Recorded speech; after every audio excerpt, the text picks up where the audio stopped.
Hello, and welcome to Week 10 of FINA H111. This is the History of Art 1, Prehistory to Medieval. And our topic for Week 10 is a look at the rise of Islam and the establishment of some of the early Islamic dynasties in the East, in North Africa, and up into Islamic Spain and European areas. So there's a lot of history to cover, a lot of diversity within this field. So let's jump right in and let's learn, first of all, a little bit about the history of the rise of Islam, and then we'll start looking at some of the major architectural feats.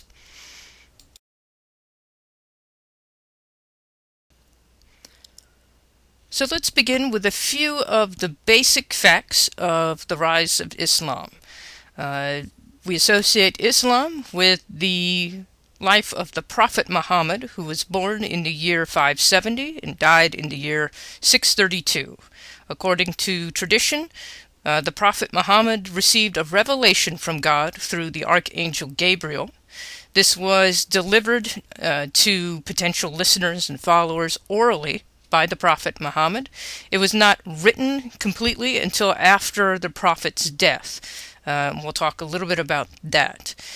Because of this tradition and because of the struggles that the Prophet Muhammad and his followers felt with idol worshippers, we'll see that Islam tends towards the iconoclastic. But not all Islamic art is completely iconoclastic. We'll see how this changes over the centuries. And even during the times of heavy iconoclasm, is not to say that there is no art at all. So this is going to be very closely related to the iconoclastic controversy that we talked about with the Byzantine Empire last week. So you may want to sort of glance back at your notes and consider a little bit of what we talked about last week, what the iconoclastic controversy was, what it means to be iconoclastic, because that's going to be an element of what we're discussing this week.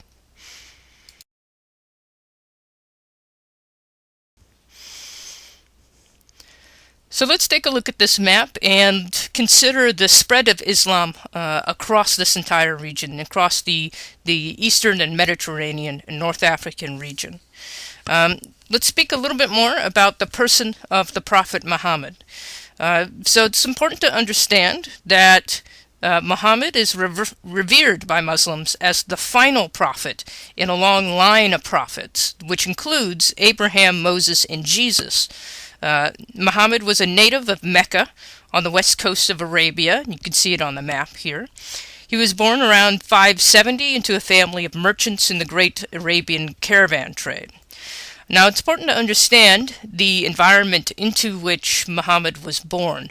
When we talk about Arab culture before Islam, we're not talking about an empire, we're not talking about some unified central government. This is a very large area with a very large and diverse group of Arab-speaking peoples, predominantly polytheistic in faith.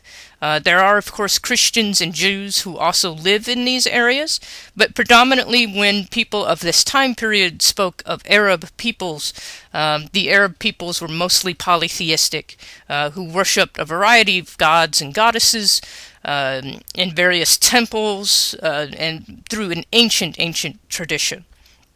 Now, even before he received his revelation from God, Muhammad was very critical of the polytheistic religion that he saw across Arabia. So even from an early age, even before his revelation, he was very critical of the practices of these priests and these temples.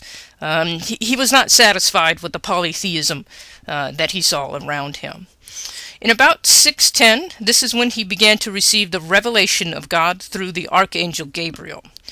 Now, when he first began reciting the message of God and trying to get the word out about this revelation, he received a great deal of opposition. So this opposition amongst Arabs was very strong and led to some pretty fierce persecution. In about the year 622, the Prophet and his followers will have to abandon the city of Mecca because they are being so heavily persecuted, and they will head for a desert oasis that will eventually be called Medina, the city of the Prophet. So Islam dates its beginnings from this flight known as the Hijra, or immigration. So this is important because the Islamic calendar dates from that time, from the time of the Hijra. So it gives us an indication of how important this was once Muhammad and his followers are driven out of Mecca. What's really impressive, however, is that barely 8 years later, in the year 630, Muhammad returns to Mecca with over 10,000 soldiers. He's able to take control of the city. He essentially converts the city to Islam, and he destroys all of the idols within the city. So Mecca has as its center a very important large shrine that is filled with idols from these polytheistic traditions. This is sort of a major center of this polytheistic worship. When Muhammad leads his followers back to Mecca in 630, what they do is, after they're able to take control of the city, they go straight towards that temple and they smash all the idols on the ground as an indication to the followers of that polytheistic faith that your idols are false, and this is the triumph of the real God, the one true God, and so on. Now, he destroyed all the idols, but he preserved what would become the Islamic world's symbolic center, a small cubicle building that had housed those idols, the temple itself, called the Kaaba, which is from the Arabic word for cube. The Arabs associated the Kaaba with the era of Abraham and Ishmael, the common ancestors of the Jews and Arabs, and Muhammad would stay in Medina. We would go back to Medina and die there in the year 632. So we'll talk a little bit more about this, but this is a very important history as the foundation of this religious faith. Once Muhammad and his followers are able to take back Mecca, and once they sort of secure the Kaaba, we'll see that the faith just absolutely explodes across this entire region, across all of Arabia. Very, very quickly, the Arabian Peninsula becomes converted to Islam, and then very quickly after the death of the Prophet Muhammad, we'll see the establishment of these very large, very sophisticated caliphates that will control the region as well. So let's take a little bit look at the faith itself and some of the basic tenets of belief that are allowing this faith to spread so rapidly across the region.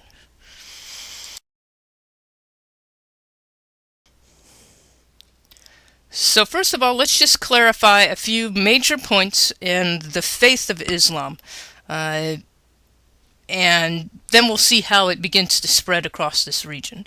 Very important central tenet to the Islamic faith is that it is monotheistic. There is one God. The word in Arabic for God is Allah, and that's something that still today we hear associated with Islam quite a lot. People like to throw around this word Allah exclusively when they talk about Islam.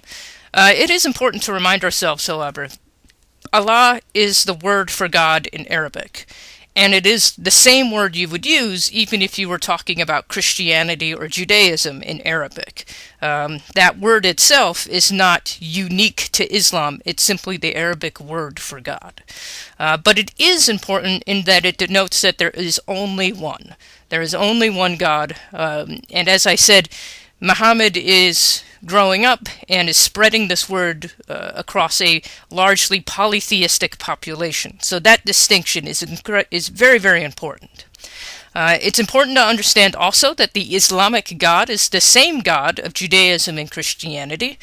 The whole idea, if you see the revelation and read the Quran, you will see that the revelation of the Prophet Muhammad very clearly indicates that those older prophets, including Abraham and Moses, were great prophets of God. Within this text, you also see that Jesus Christ was considered also a great prophet of God. But that God is disappointed that humanity keeps straying off the path of these great messengers. And so the idea behind the Prophet Muhammad is that the Prophet Muhammad is receiving the final and greatest revelation from God through the Archangel Gabriel to try to bring all of the people of the world back onto track, back towards the religion of God. So there is a continuity here. between these faiths that is important to keep in mind as we try to understand them. So the third point on here, Muslims do believe that the Old Testament Jewish prophets were true prophets of God. They do believe that Jesus was also a great man of peace and a great prophet of God.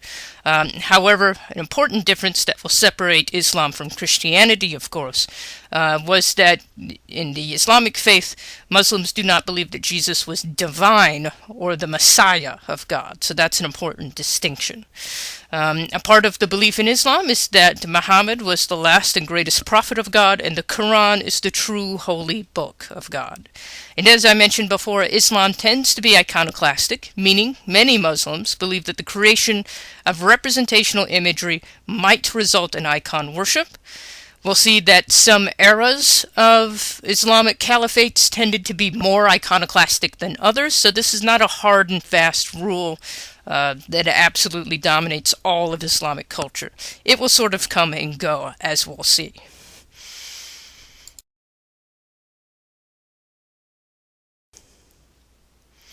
So the first great Islamic dynasty after the death of the Prophet Muhammad was the Umayyad. And they will rule from their capital in Damascus. They will be replaced by the Abbasid dynasty, who will overthrow the Umayyads and establish their capital at Baghdad. So these early dynasties, both the Umayyad and the Abbasid, will feature hypostyled hall-type mosques, Kufic-style calligraphy, lots of decorative motifs without figural representation. So these first couple of major dynasties in the region will be more or less iconoclastic, where we will not see those figural representations. And very early on in Islam, we will see a great deal of reluctance to show figural images, especially any kind of image of the Prophet himself. So this is all very much connected to the idea of iconoclasm and the worry amongst many religious faiths at this time that too much iconography, too much of this luxurious images of divine figures can lead followers into idol worship. So, as you'll recall what we talked about last week with the Byzantine era and the iconoclastic controversy, this real fear, a very genuine fear, that all of these sumptuous images were drawing people away from an appreciation of God and towards the worship of idols. So early on in Islamic dynasties, we'll see that same concern. So we'll see decorative arts and decorative motifs. We'll see calligraphy and the use of the word, but we will not see figural representations, and certainly we will not see representations of the Prophet himself. So let's take a look at one of these early dynastic buildings and see what kind of art is being produced at this time.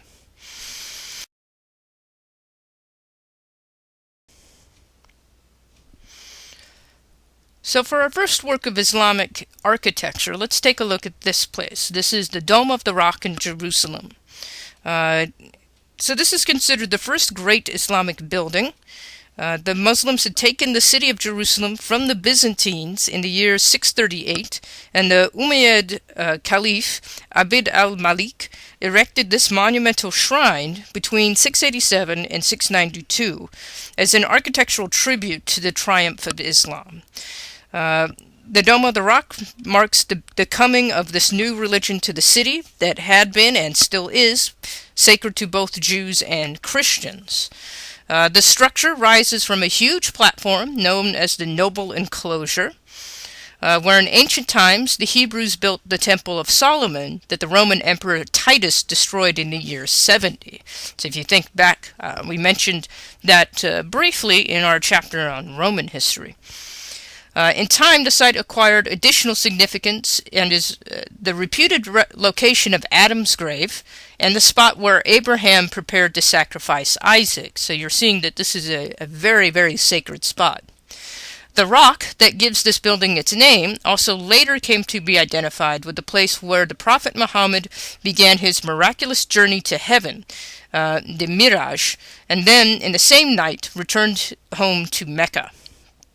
So this is an important site for many, many different reasons in this long Abrahamic tradition that Islam is connected to. So we understand a little bit, and I'm just barely scratching the surface of the religious significance of this building, but let's actually take a look at its architecture here. So this is not a mosque, it's not a house of worship per se, it's considered a sacred site, we might call it a shrine. Sometimes we use the word shrine to refer to smaller sacred buildings, but this is not a small building. And I'll point your attention to the left-hand side of the photograph. Outside the building, way off to the left, you see a group of tourists, you see a group of people standing beside the building to try to give us a sense of the space that this building occupies.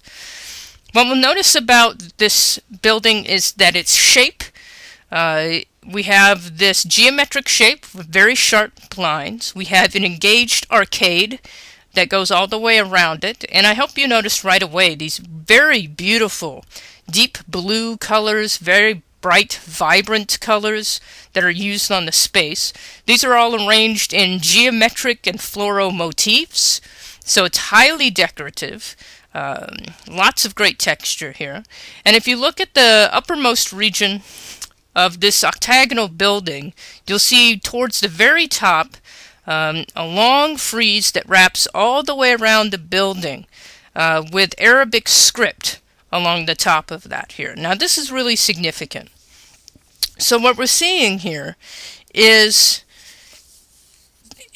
all of these Arabic wordings, all of this Arabic text. These texts all come from the Quran, all come from that tradition. These are surahs. And in many cases in these Islamic holy sites, we're going to see a heavy reliance on the text, a heavy reliance on the Word of God being incorporated into the architecture. And if you think about this, this is kind of ingenious. If you have a religious tradition, or you're trying to establish a religious tradition without the use of figural representation, so we cannot have an image of our holy prophet on the building. We can't have a figural representation of God on the building, because that's considered inappropriate. How does one then still convey that this is a sacred and important place? And if you think about it in terms of theology, you have this idea that what is the greatest gift that God gives his followers? That would be the Word of God itself. So what better way to show that, to express that, than to monumentalize the actual written text within the architecture itself? And that's something that we'll see again and again, both at the Dome of the Rock here, and in a lot of these mosques that we will look at. It's very much a glorification of the text, a glorification of the Word as being the most important thing. Now, we still see that that word is surrounded by gold and bright blues and these luxurious colors, but we're going to see the glorification of the text over where we might expect to see figural representations in other religious traditions. So it's quite an amazing piece.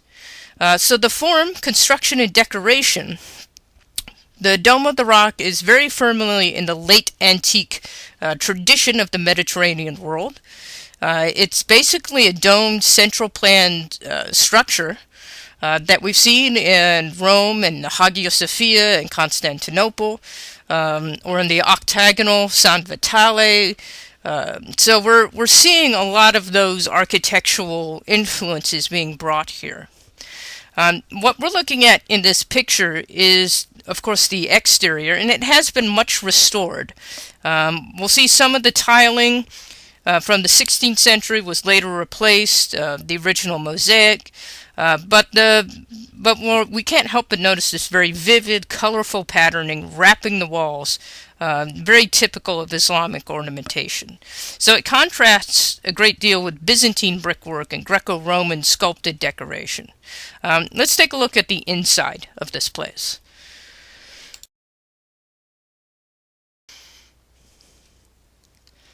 So here we're looking at the inside of the Dome of the Rock, where we can see again this beautiful arcade and surmounted by these different levels of mosaics, depicting crowns, jewels, chalices, other royal motifs. and this is probably a reference to the triumph of Islam over the Byzantine and Persian empires. We see again at the topmost register there around the dome inscriptions, mostly from the Quran, which underscores Islam as the superior new monotheism, superseding both Judaism and Christianity in Jerusalem. Interestingly, no inscription actually refers to the rock in the shrine that we see in the foreground. So that's kind of an interesting note here. You'll see that it's a pretty vast interior space. We don't have any columns or crossbeams here. We clearly want to delineate this as a sacred space, open, in much the same way that we saw some central planned churches in here as well. So this is significant because this is Islam very much sort of planting its flag in Jerusalem and laying claim to the traditions that we see in Jerusalem, making its mark here in a very significant way.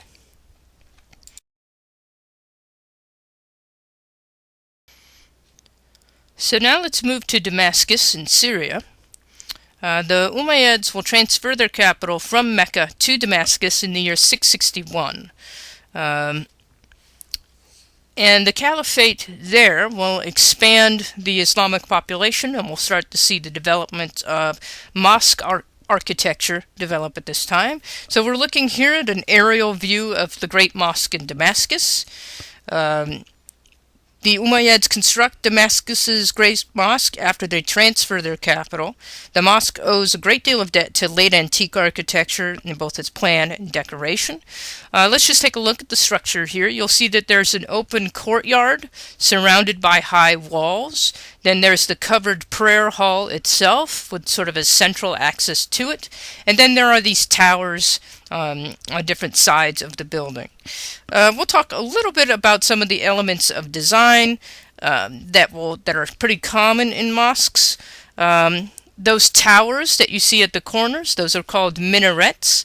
And we see two at the southern corners and one at the northern side of the enclosure. And these are important because they're some of the earliest use of minarets in the Islamic world. These were modifications to pre-existing Roman square towers. The Grand Prayer Hall is a little bit taller than the rest of the complex, is on the south side of the courtyard. The hall's facade, with its pediments and arches, is also a recalling of Byzantine and Roman architecture.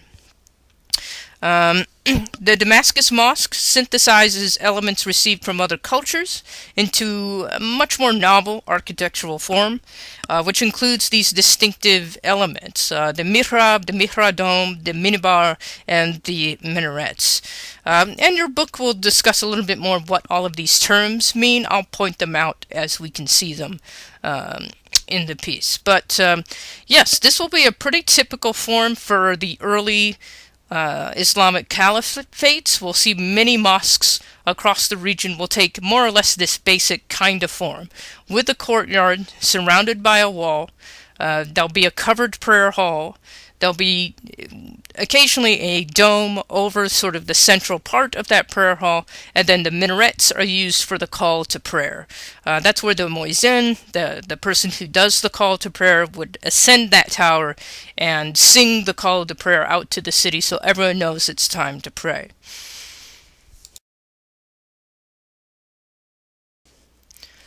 So we'll take a brief look at some of the art, some of the mosaics that are found inside the Great Mosque at Damascus that are original to this time period.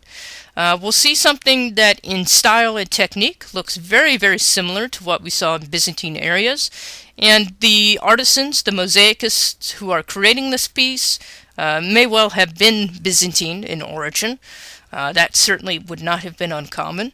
What we'll notice, though, is a lot of emphasis on geometric design, floral and plant motifs, and architectural motifs.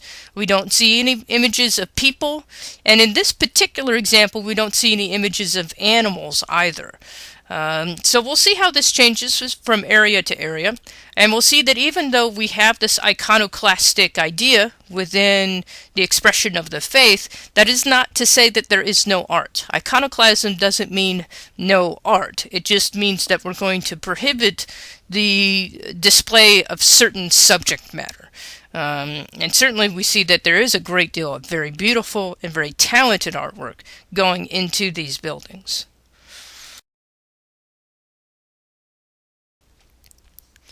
So let's discuss a little bit more about the architectural form of the mosque that we see developing during this time as we look at this view of the Great Mosque of Kairouan in Tunisia, which dates from about 836 to about 875. This is a hypostyle mosque with a forecourt and columned prayer hall. The plan most closely resembles probably the layout of Muhammad's house in Medina. So that's where we're getting the basic idea for the design. So Islamic religious architecture is very closely related to Muslim prayer, which is an obligation laid down in the Quran. The Quran says very clearly that all Muslims must pray at certain times of day and in a certain way. In Islam, worshiping can be a very private act and does not require prescribed ceremony or a special location. The only thing that's really important to Islamic prayer is the Qibla, the direction towards Mecca that Muslims face while praying. That's important. Worship also became a communal act when the first Muslim community established a simple ritual for it. To celebrate the Muslim Sabbath, which occurs on Fridays, the community convened each Friday at noon, probably in the Prophet's house at Medina. The main feature of Muhammad's house was a large square court with rows of palm trunks supporting thatched roofs along the north and south sides. The southern side, which faced Mecca, was wider and had a double row of trunks. The prayer, the imam, or the leader of collective worship, stood up on a pulpit or a minbar set up in the front of the southern Qibla wall and preached a sermon. So these basic characteristics are pretty common still in most Islamic houses of worship today. You'll have a Qibla wall that faces towards Mecca. You'll have an imam, which is not the same thing as like a Catholic priest or anything quite like that. An imam is simply somebody who is elected to lead public prayer, to just sort of be the master of ceremonies that get things going and to who can speak loudly so everyone can hear. The imam stands on something called a minbar. The minbar is just like a pulpit, a small stage area. And again, primarily in these times, in the 9th century or so, we simply have a pulpit so that people can see, and that the imam has to have a nice loud voice so people can hear. These are very practical reasons why these positions are developed. These features became standard in Islamic houses of worship. We use this term mosque, which comes from an Arabic word which means a place of prostration. So very much abiding by that idea. When Muslims pray, they get down on the ground. They don't sit in a chair or a pew. They get down on the ground to make themselves low and humble before God. And that's a big part of a lot of Islamic ritual and prayer, is this idea of showing your humility before the greatness of God. Very large mosques, like what we see in Tunisia here in this picture, is what we'll call a communal mosque or a great mosque. Sometimes we'll see the term Great Friday Mosque. And this would be a community place for large communal groups to come on the Sabbath, on Friday nights, for that sense of protection and camaraderie and brotherhood. So as we look at this piece, we'll see a large minaret in the foreground of the picture. Again, this is where with the call of prayer would be issued. People would enter into the sun, that courtyard that we see. Very often there would be some kind of a fountain or some sort of water source, and the idea was that you should wash your hands and feet so you're not tracking dirt and dust into the prayer hall. You see in the background of this image, you would pass through that arcade into the prayer hall itself, where you would find yourself a little spot to do your prayers. According to the Quran, you do not have to go to a mosque to pray. That is not something that is commanded by the Quran, but it is expected that all Muslims should pray to give their thanks to God. Let's take a quick look at the floor plan of this mosque so you can see some of these features a little bit more clearly.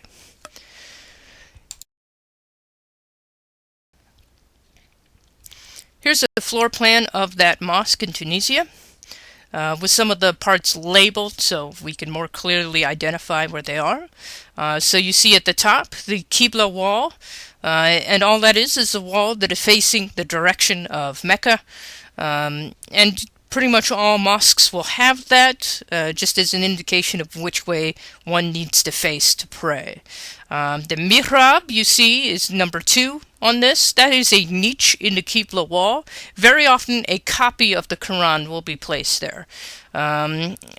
As I understand it, that's not a necessary feature, but very, very often these larger Great Friday mosques will have a mihrab in the Qibla wall to show veneration to the text. Very often, like we see in this one, there'll be a dome over the mihrab, again indicating that that's a special space within the building. You see the hypostyle hall is number 4 on this, so it's just a large hall supported by many, many columns. Number 5 on here is simply the main nave, or ingress and egress out of the space. We'll see an entrance dome is number 6 here. Again, just a sort of more ceremonial entrance port to allow us into the space. Our forecourt, or sun, is there at number 7. And then we see the indication of the minaret was number 8 here. So we'll see a little bit of variety, but most of the mosques that we will be looking at in this unit during these early centuries of Islamic spread will have all of these basic features within them. That will become fairly well codified pretty quickly in the history of Islam.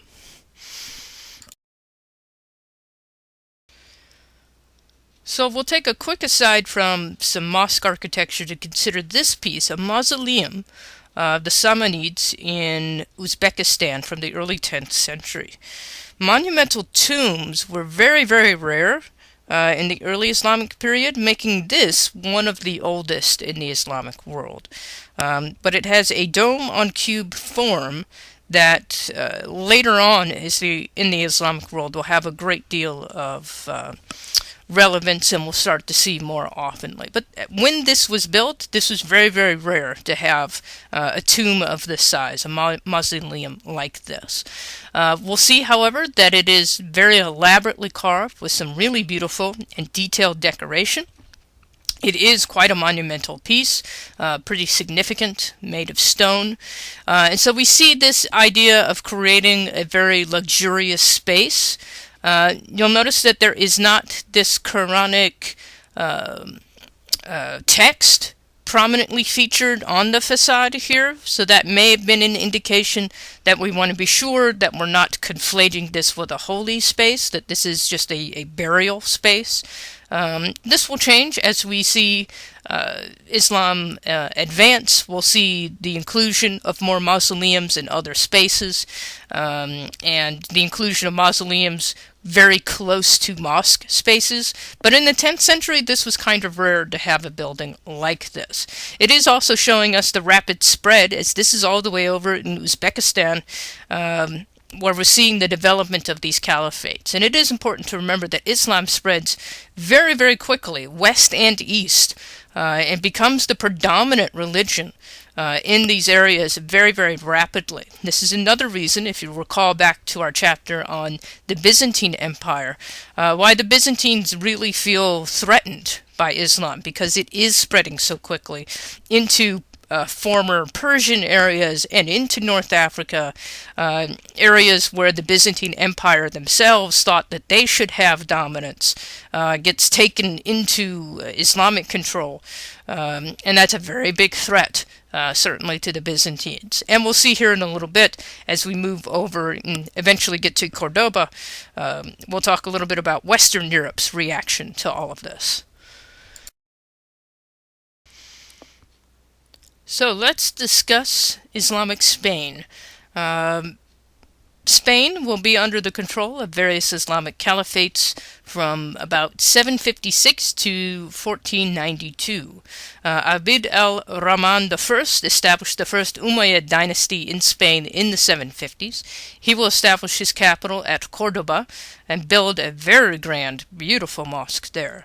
The last Spanish dynasty, Muslim dynasty, was the Nasrid, which ruled from about 1232 to 1492. Their capital was at Granada.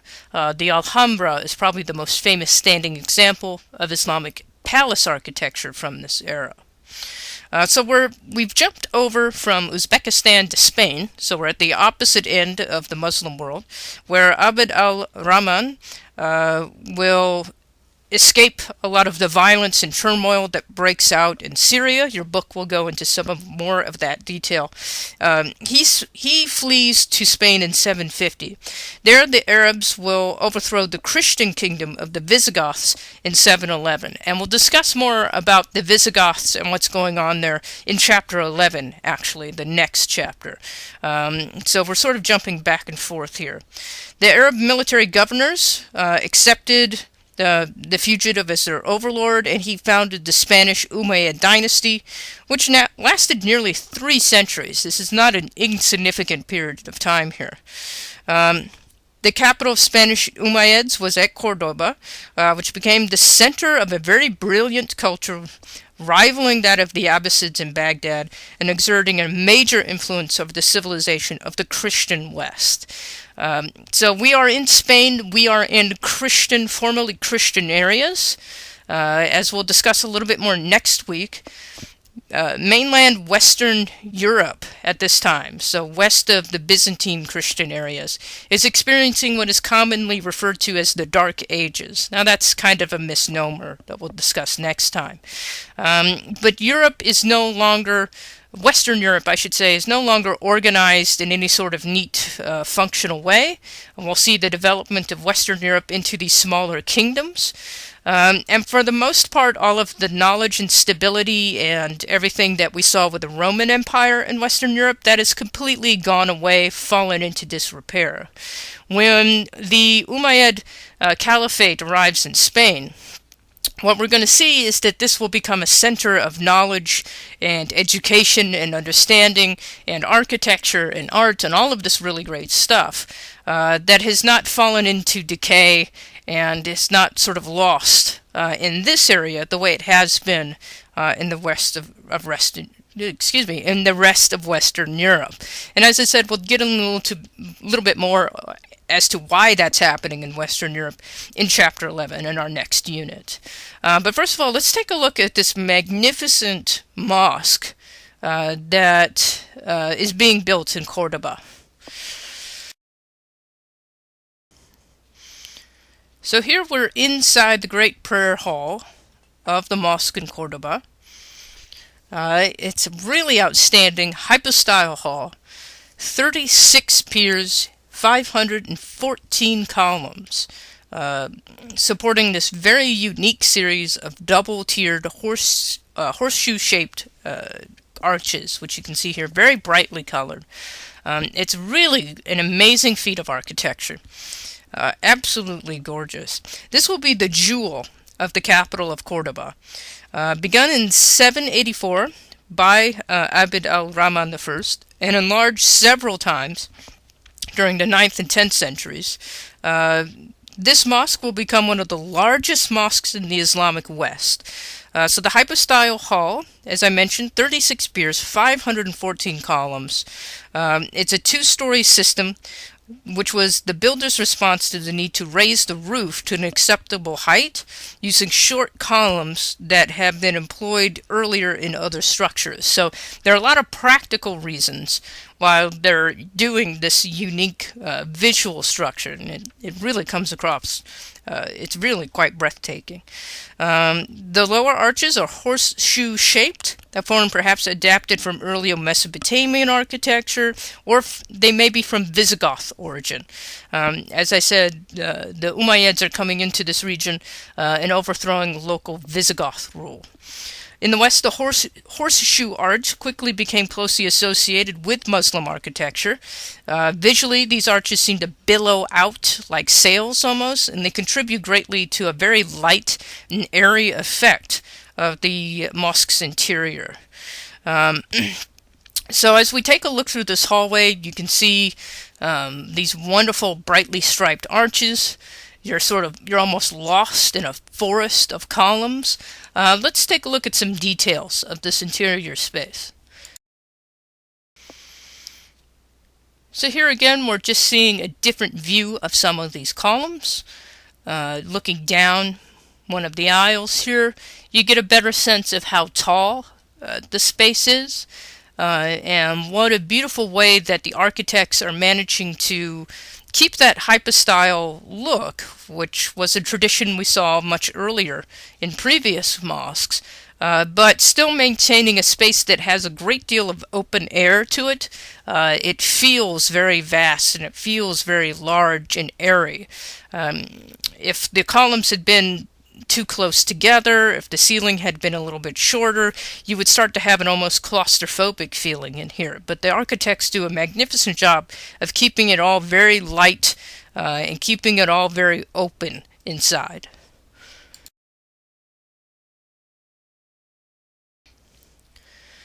In the year 961, Al-Hakam II became the caliph. He was a very highly educated man who amassed a library of over 400,000 volumes. He immediately undertook major renovations to the mosque at Cordoba. His builders will expand the prayer hall and add a series of domes, and constructed very large monumental gates on the complex eastern and western facades. What we're looking at here is a part of that expansion. The gates are very noteworthy for this very colorful ornamentation, intricate surface patterns, especially in the uppermost area, with a series of overlapping arches again, springing from very delicate colonnades. So again, we're seeing a lot of this geometric style of ornamentation, very bright, vibrant colors, all to delineate this as a special sacred place.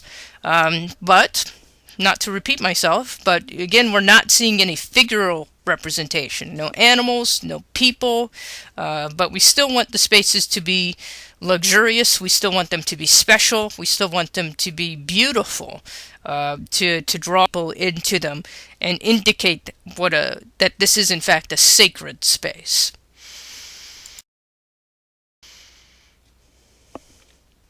Al-Hakam II is also responsible for the building of this space, the maqsara, that we find in the mosque at Cordoba.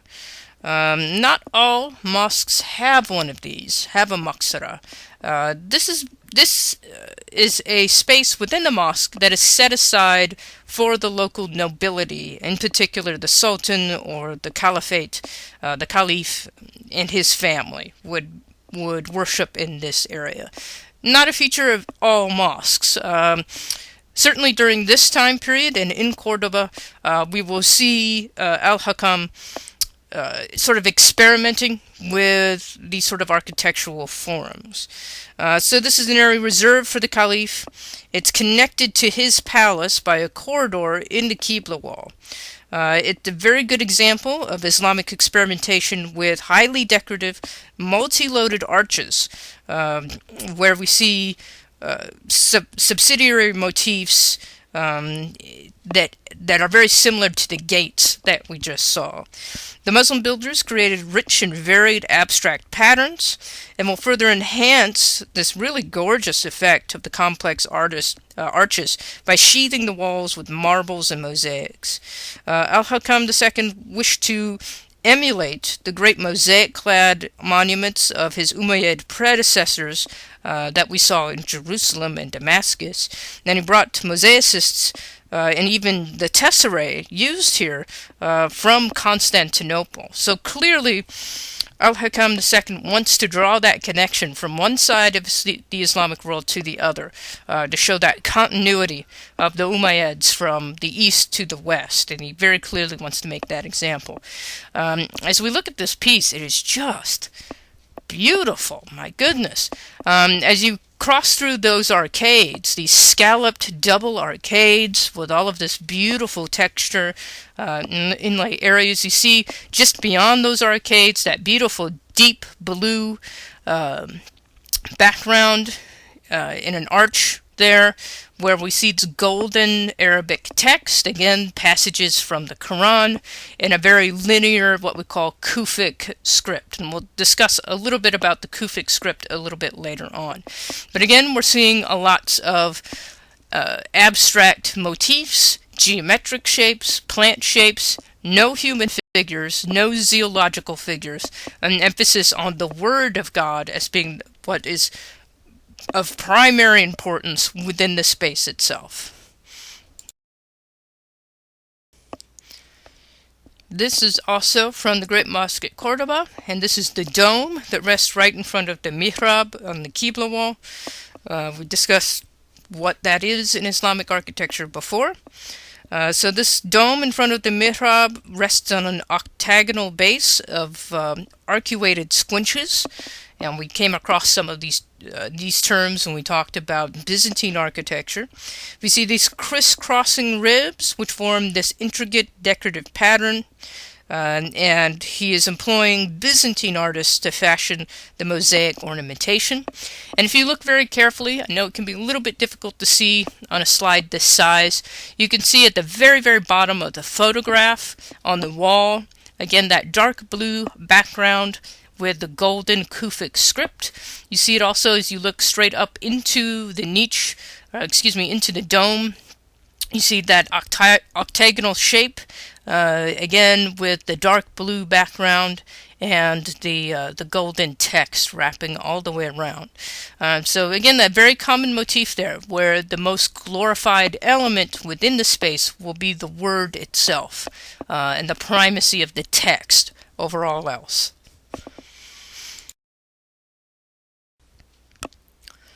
During this time period, we'll see a great deal of so-called luxury arts being produced by Islamic craftsmen.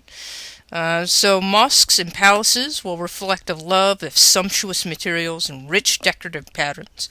Muslim artisans will work ivory, metal, wood, glass into a variety of objects for sacred spaces or the home, non-sacred spaces.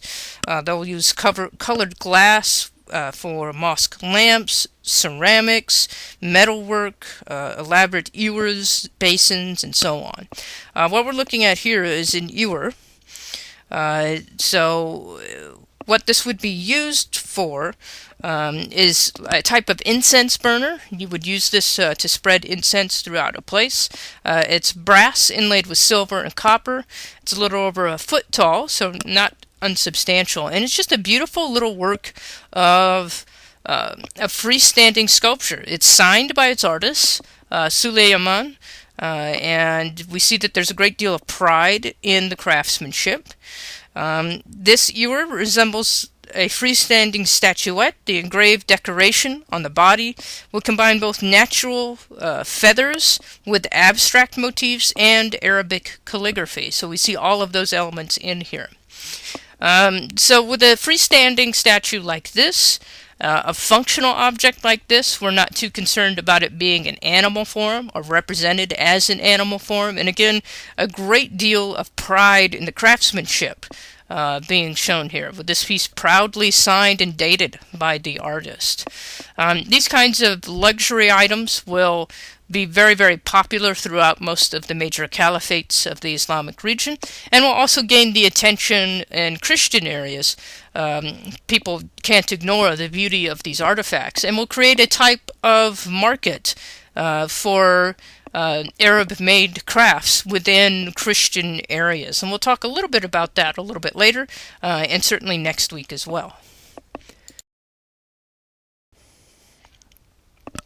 So perhaps the most important holy item that could be made in Islam is the Holy Quran.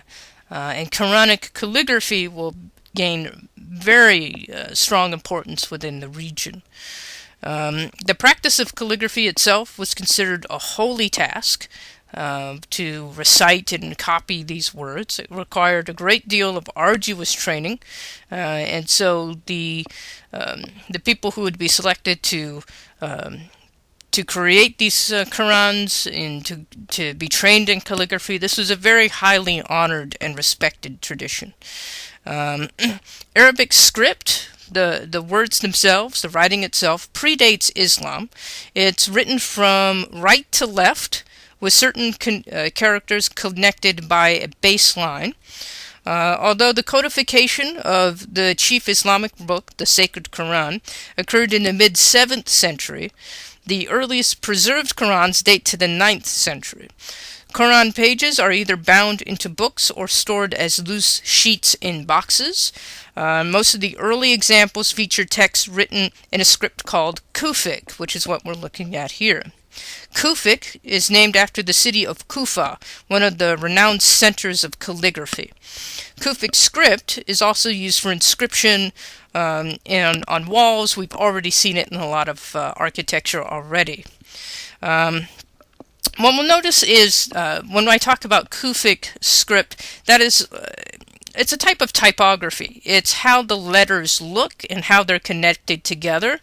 Kufic is probably the oldest example of a codified Arabic script used in Qurans and used in Islamic architecture.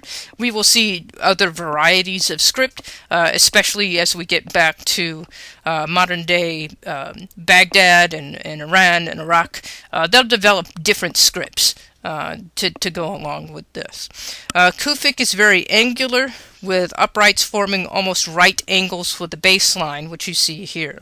As with Hebrew and other Semitic languages, the usual practice was to write in constants only, but to facilitate the recitation of the Quran, scribes also indicated vowels by little red or yellow symbols above the lines, and you see that here. So this is coming from a Semitic tradition of how we write words down. And it is important to understand that the Quran is meant to be recited. Although we have the written text, it's very much meant to be read aloud, even sung aloud. So it's something that has a certain rhythm to it as well. But first, let's just take a look at this piece right here.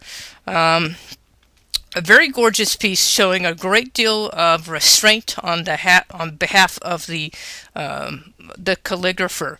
We see it's a very controlled line, very precisely done. Everything is registered within the page. We see the use of margins. The margins are clean and crisp, so that your entire focus is on the word. This particular example doesn't have any illustrations. It's not an illuminated manuscript, the way we'll look at some Christian examples next week. But we will see that the title of the surah, of this chapter, at the very top of the page, is very elaborately done in gold and blue. So we do want to make the page splendid, but we also want the page to look neat and ordered and structured as well. So it's a beautiful combination of the two. These Qurans from this era come in a great deal of variety. So having dark colored text on a plain background like this is not uncommon. But let's take a look at something called the Blue Quran, which is spectacular in its own right. So this is a page from what is known as the Blue Quran, for probably obvious reasons. The pages have been dyed this deep blue, and then the ink used for the words themselves is this wonderful gold that just seems to pop up off of the page. So again, unlike Christian manuscripts that we'll take a look at next week, that it's going to be full of illustrations and figural representations of holy figures, we will not have any of that in these Qurans. So the emphasis is entirely on the text, entirely on the word itself. So again and again, we keep coming back to this motif in Islam. In the absence of figural representations of God or the Prophet Muhammad or any of these important figures, we want the entire emphasis to be on the text itself, the idea theologically that this is all you need, is to understand the Word of God itself. Not to say that the Word cannot be made magnificent and should not be treated as a sacred object in its own right. Certainly that's what you're seeing here. This sumptuous material, this deep luxurious blue, this bright gold ink. We're certainly treating this as a sacred and special thing, as a beautiful thing. But we're coming at it from a different mindset than what we saw with Christianity, all leading back to that idea of iconoclasm that we've been talking about.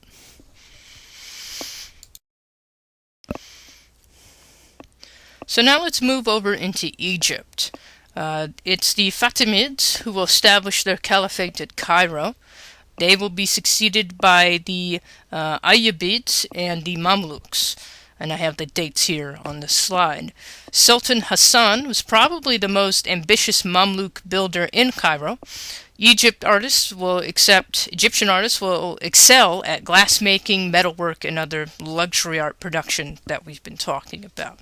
But first, let's take a look at some of the architecture being developed in Islamic Egypt, particularly the Mosque of Sultan Hassan.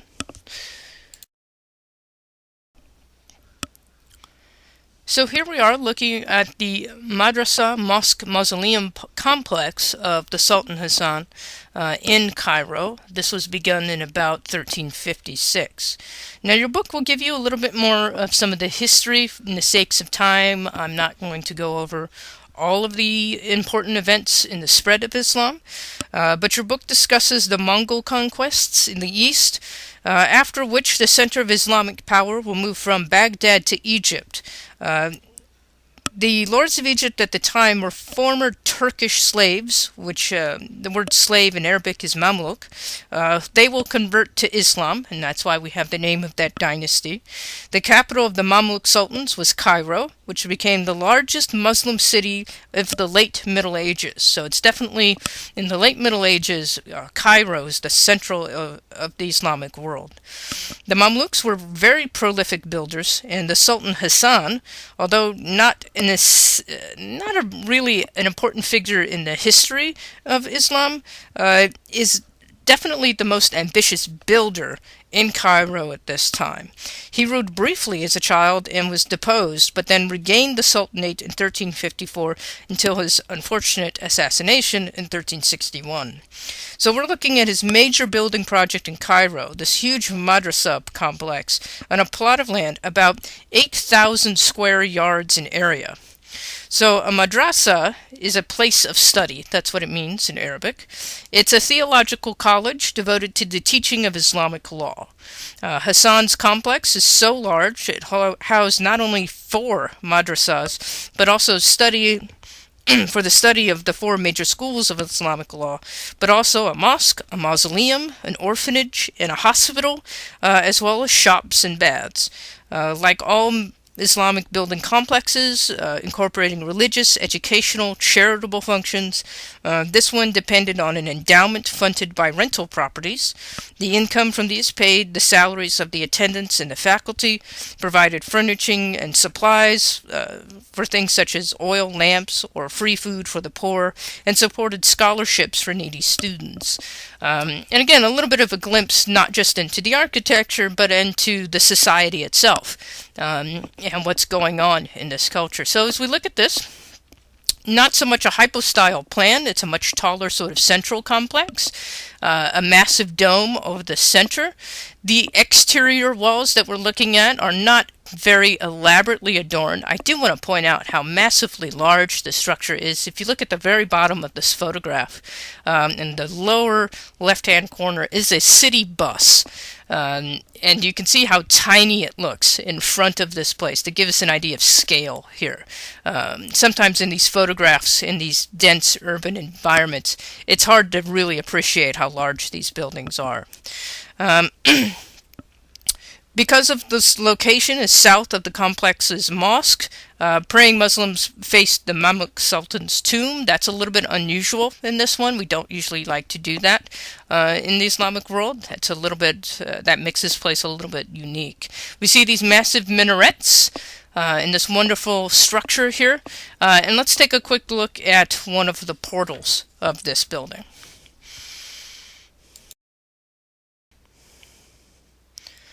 So here we're looking at the mihrab, that niche in the Qibla wall of the sanctuary in the interior of the Sultan Hassan's mosque. We're going to see again these sort of pointed arcades, very elaborate decorative detail, geometric shapes, bright colors, and again that use of script all the way around to delineate this as the sacred space, an extremely important sacred space. This is the mihrab in the Qibla wall, so this is sort of the center point, the focal point of worship during Sabbath prayers. So let's move back east over into Byzantine areas. Osman I will found the Ottoman dynasty in Turkey. By the 15th century, the Ottomans had captured Byzantine Constantinople. They do this in 1453. The greatest Ottoman architecture was named Sinan. He lived from approximately 1491 to 1588. His design of the Mosque of Selim II at Adrian was just a triumph of engineering. Its dome is actually taller than the Hagia Sophia's, which is extremely significant. So let's take a look at some examples from this area.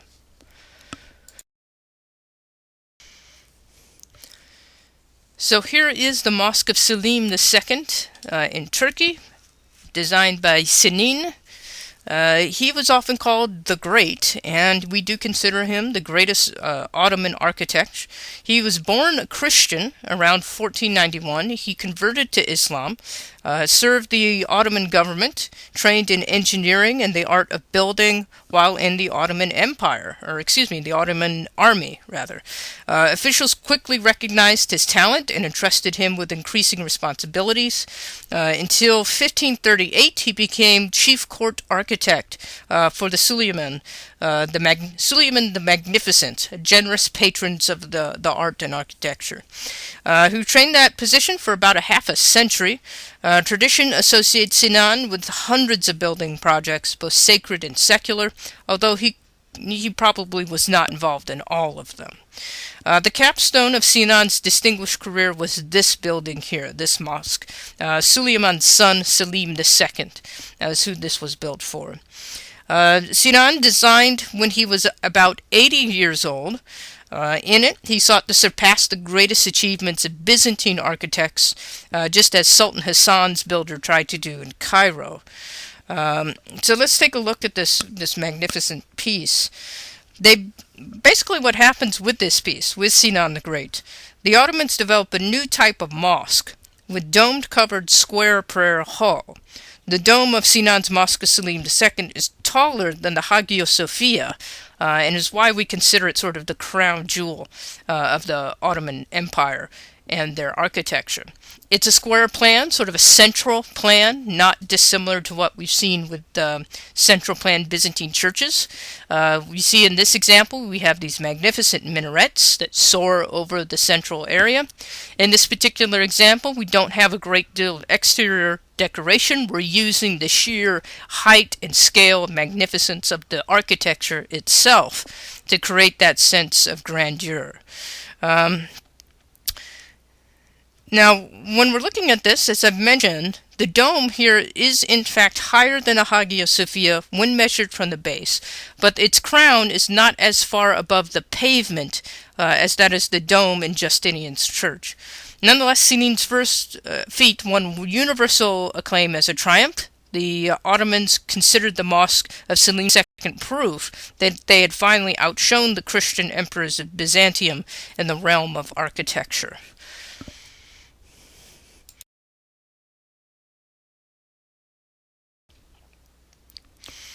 Here's the interior of that Mosque of Selim II in Turkey, where we can see some of the beautiful work done in here.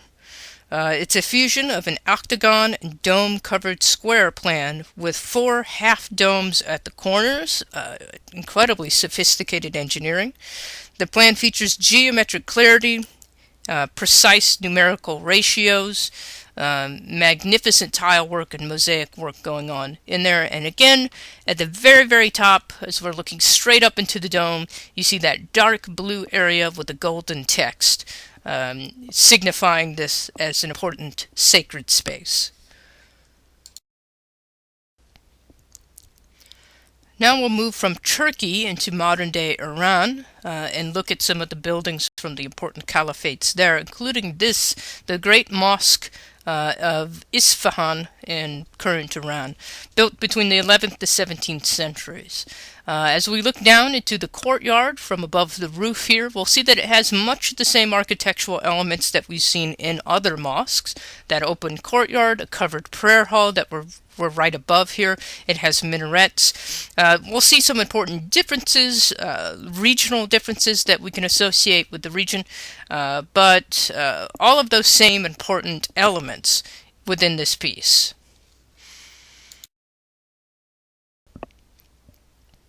Here's a section of the prayer hall in the Imam Mosque at Isfahan. You can see it's a very large open area, still a hypostyle hall. You can see through these portals into the outdoor portions. And what we see on display here is some of this beautiful tile work that becomes very synonymous with this region and with the Islamic world in general. We'll see lots of decorative motifs, including geometric shapes and floral patterns. And that will become the primary way that we delineate this as a prayer hall, as a sacred space.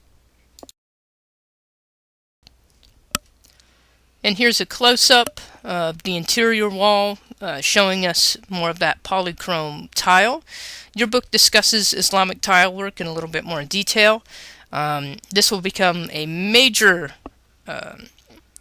item for export and production within these areas. Islamic craftsmen will become very closely associated with this high-quality tile work that they produce. This mihrab was also originally from the madrasa in Isfahan. It's now currently in the Metropolitan Museum of Art in New York. It's a really beautiful masterpiece of Islamic tile work that we see here. Beautiful colors, very rich detail. Every single piece had to be cut to fit its specific place within the design. It exemplifies this perfect aesthetic union of Islamic calligraphy and ornamentation. And here we see a couple different varieties of Islamic script, of Arabic script, I should say, being incorporated into the overall design. And the attention to detail here is just breathtaking to create a truly unique and beautiful space for the mihrab.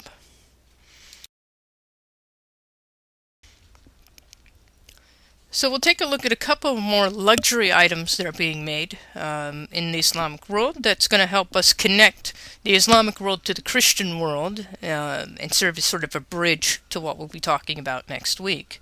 This magnificent piece here dates from Egypt, from about 1300. It's brass inlaid with gold and silver. Our artist is so proud of this piece, he signs it multiple times. And let's just take a look at what's going on here. We see animal forms, very elaborate plant forms, and figural representations, clearly images of people on here. So we need to discuss this in terms of what's going on, what this piece was used for, and why a Muslim artisan might choose to represent human figures so clearly when we've seen so much emphasis on iconoclasm before. Now what we're seeing here with this piece, this is a basin. It would have been used for washing your hands at official ceremonies, and must have been fashioned for a specific Mamluk patron in Cairo. Some people think that a court official named Salar ordered the piece as a gift for his sultan, but no inscription on here identifies him as such. The central register that we see wrapping around depicts Mamluk hunters and Mongol enemies, so there's a bit of a war element to it. Running animals fill the friezes above and below. You see very stylized vegetation all the way around. Just beautifully detailed, wonderfully done. So we believe that we're not in any danger of iconoclasm here. We're not in any danger of offending religious sensibilities with this because, first of all, this is a practical object, not a sacred object. This is something you would use to wash your hands. It does not display any holy figures. The Prophet Muhammad does not appear on here at all. This is kind of a genre scene, historical scenes with hunters showing Mamluk individuals, showing some Mongols on there as well. So we're seeing that we have a little bit of freedom to express images in the figural tradition, even for the Sultan, on these luxury items that do not have these religious purposes, that are not related to the practice of the faith. I also want to discuss this in terms of how it will connect Islamic areas to Christian areas, because these sorts of luxury items will become extremely popular amongst the queens and kings and queens and nobilities of Western Europe in Christian areas. In fact, this piece is sometimes referred to as the baptismal basin of St. Louis, which doesn't work historically. The book explains why this is not at all associated with Louis. This is currently in the Louvre in Paris. And what we're going to see is that during this exact same time period that we're talking about, with the rise of these Islamic caliphates, there are many, many, many Christian pilgrims coming into Jerusalem and coming through Islamic areas to do so. There is a great deal of cross-cultural communication and contact between European Christians and Near Eastern Arab Muslims, and there's a great deal of communication going back and forth and objects going back and forth between these cultures. These very beautiful, sophisticated pieces gain a tremendous audience amongst the nobility and royalty of Western Europe. This item exactly does in fact get used as a baptismal basin for the royal family of France, even though it was never designed to be a religious item. It is so used by the royal family of France for many generations because it's such an exquisite item. And we'll see another example of this cross-cultural movement of objects in our next piece. So let's consider this very extraordinary piece, beautiful object. During the 11th through 13th centuries, large numbers of Christians are traveling to Islamic lands, especially the Christian holy city of Jerusalem and Bethlehem, either as pilgrims or as crusaders. And we'll talk more about pilgrimages and crusades in future chapters. Many will return with mementos from their journeys, and this is something that tourists still do today. You go to a faraway place, you want to bring trinkets back with you to show where you've been. That was common in the Middle Ages as well. The types of souvenirs that pilgrims and crusaders brought back with them usually took the form of relatively inexpensive mass-produced souvenirs, again, very much like today. But some wealthy individuals will commission local Muslim artists to produce custom-made pieces using much more costly materials, and that's what we're seeing here. So this is a very unique canteen, inlaid with silver and decorated with scenes of the life of Jesus. And we can clearly see a very clear Christian motif being incorporated into this design. This appears to be the work of a 13th century Ayyubid metalsmith in the employ of a Christian patron. The canteen is a luxurious version of what was called a pilgrim flask. Christian visitors to the Holy Land often carried back to Europe. So this was a sort of an extraordinary example of a common item. 4 inscriptions in Arabic promise eternal glory secure life, perfect prosperity, increasing good luck to the canteen's unnamed owner, who must have been a Christian, not only because of the type of object, but the choice of scenes engraved into the canteen. So we see the Madonna and Christ child enthroned in the center medallion, and that's clearly the Virgin Mary holding Jesus Christ. We see 3 panels depicting New Testament events that fill most of the band around the medallion. The narrative unfolds in a counterclockwise sequence, which is important because Arabic is read from right to left. So whereas Latin and most European languages are read from left to right, and we might expect the narrative to unfold in a clockwise direction because the artist reads and speaks Arabic, he's doing it in the opposite direction, the counterclockwise notion. So that's a unique sort of take on this as well. The scenes might have been chosen because the patron had visited these locations, Bethlehem and Jerusalem. Most scholars believe that the artist used Syrian Christian manuscripts as the source for the iconography. And many of these decorative details, however, are very common in contemporaneous Islamic metalwork inscribed with the name of Muslim patrons. Whoever the owner was, the canteen definitely testifies to this artistic interaction between Christians and Muslims in this time and in this area. And it's such a beautiful example of cross-cultural cooperation. We have Christian pilgrims coming into Muslim areas. We have a sense that there was this freedom to associate and trade. We have incredibly talented Islamic or Muslim craftsmen who are creating these objects for Christian patrons, who are willing and able to incorporate Christian iconography into these objects. And just beautiful example of people sort of getting along together and exchanging goods and ideas in this sort of peaceful exchange. It's quite beautiful on many different levels here. So coming back to the craftsmanship of the piece, we see this incredible amount of detail, this very beautiful unfolding of visual motifs of Christianity, the incorporation of this wonderful Arabic text that are not passages from the Quran and are not passages from the Bible specifically, but are sort of praise elements and things that wish the carrier of the canteen good luck. So they're positive inscriptions, certainly. And to whoever bought this piece and took it back with them to Europe, this would have been something they probably would have been very proud of and shown to their family and friends as their travel in this faraway land to these sacred holy spots. So a really important piece, just showing some of the connection between the Christian areas and Islamic areas during this region. During this time period.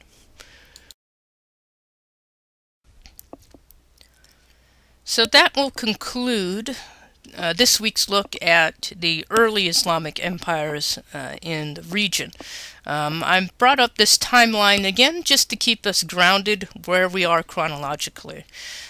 So we see on this timeline indicated the birth of Muhammad, so when we're looking at that particular time frame on this timeline.